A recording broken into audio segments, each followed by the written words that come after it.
mondial qui va s'instaure dans une orientation précise qui n'est pas à la faveur des populations, qui est ni plus ni moins qu'un régime communiste, mais à l'échelle mondiale. Une dictature. Une dictature beaucoup plus poussée que celle qui existait avec Hitler. Hitler est un enfant d'école à côté de ce qu'on veut instaurer à l'échelle planétaire. Donc, essayait peut-être Hitler était un terrain d'essai, en fait. Ouais. Comment on pourrait empêcher ça? La chose de première importance est la diffusion de l'information à la base. Deux, par la conscientisation, par la diffusion de l'information, ça ne pourra pas faire autrement que de créer un scandale et de faire des pressions sur les hommes politiques en place. À forcer, malgré eux autres, les hommes politiques à parler de ces questions-là, il est sûr que ça va retarder des procédés qui sont en cours à l'heure actuelle. À l'heure actuelle, ils ont la voie libre à tous les niveaux parce que, au départ, les gens ne sont pas conscients de ce qui se passe. Leur plus grande peur est que les populations deviennent conscientes parce que ça va être beaucoup plus difficile de l'instaurer parce que les gens vont commencer à s'organiser par eux-mêmes à ce moment-là. On a dérégionalisé sur toute la planète et on a juste à regarder les cartes, en fin de compte, géographiques de 1930 au niveau agricole et les cartes géographiques au niveau agricole de 1990 pour se rendre compte de quelle manière on s'y est pris au niveau planétaire pour ramasser les gens au niveau des villes. Leur enlever tout moyen d'indépendance. D'autonomie. D'autonomie, d'indépendance. Le premier but du gouvernement mondial, soit en désarmant les gens, soit en les ramassant à l'intérieur des villes, c'est de les rendre dépendants, absolument. Il n'y a rien de pire pour eux autres que des personnes qui sont autonomes et qui sont capables de se débrouiller par eux-mêmes.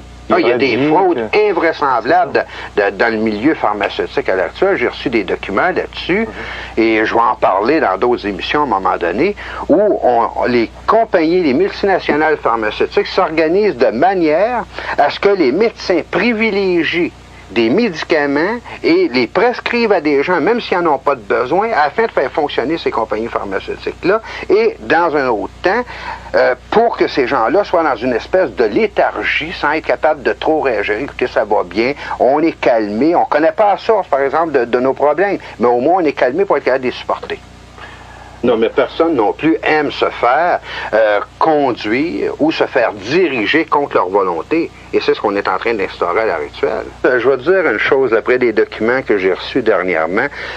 Juste au niveau de la famille, l'orientation du gouvernement mondial va permettre aux femmes et aux familles de pouvoir garder les enfants qu'ils vont enfanter, en autant que les parents vont leur donner une éducation et une orientation avec les principes d'un nouvel ordre mondial.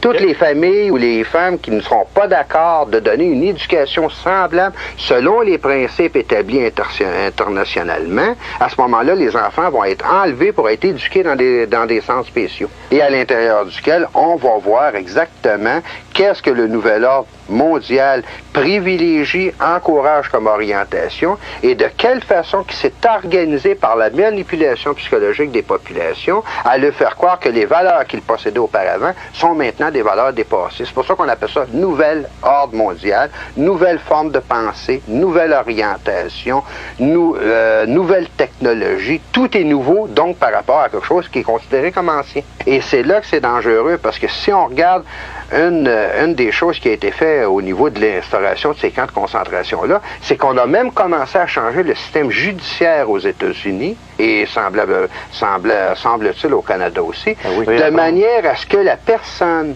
qui croira dans sa nationalité, qui sera nationaliste, va être considérée au niveau des nouvelles définitions comme une personne étant atteinte de troubles mentaux.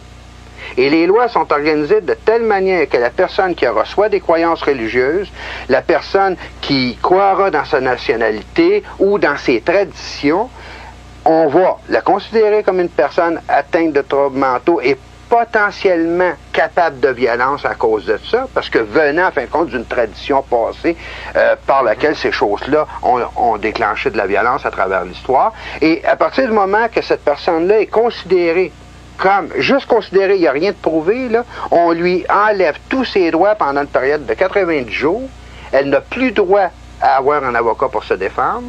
Tous ses biens sont saisis, les comptes de banque sont gelés, tout, et à ce moment-là, on peut faire ce qu'on veut avec la personne. Elle n'a même pas la possibilité de se défendre. Et ces lois-là sont à l'heure actuelle en vigueur aux États-Unis.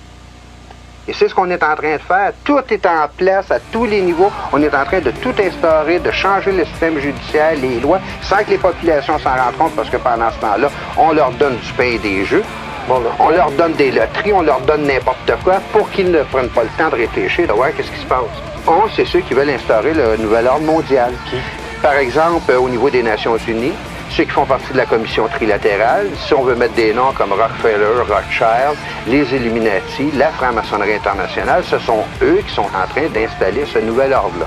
Il y a quand même deux sortes de francs-maçons. Il y a quand même ceux qui font partie de ce qu'on appelle le Grand Orient de France, et qui sont ceux qui ont pensé la Révolution française, les Illuminati, qui l'ont mis sur pied, qui ont mis sur pied le système colonialiste, qui ont mis sur pied le nazisme en Allemagne, et ceux qui font partie d'un franc-maçonnerie comme étant un club tout simplement social comme il y en existe au Québec. Les gens se rencontrent, ils ont des pique-niques de fin de semaine, des choses, il n'y a rien de dangereux dans ces loges-là au Québec. On ne parle pas de la même chose, là, sur lequel je vais donner une conférence demain là, à Saint-Sauveur, et qui porte sur les nouvelles technologies développé entre la CIA et les forces militaires américaines pour le contrôle direct des individus, indépendamment de leur volonté.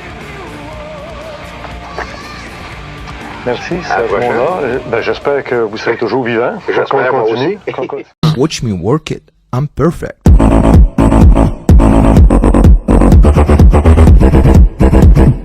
Watch me work it.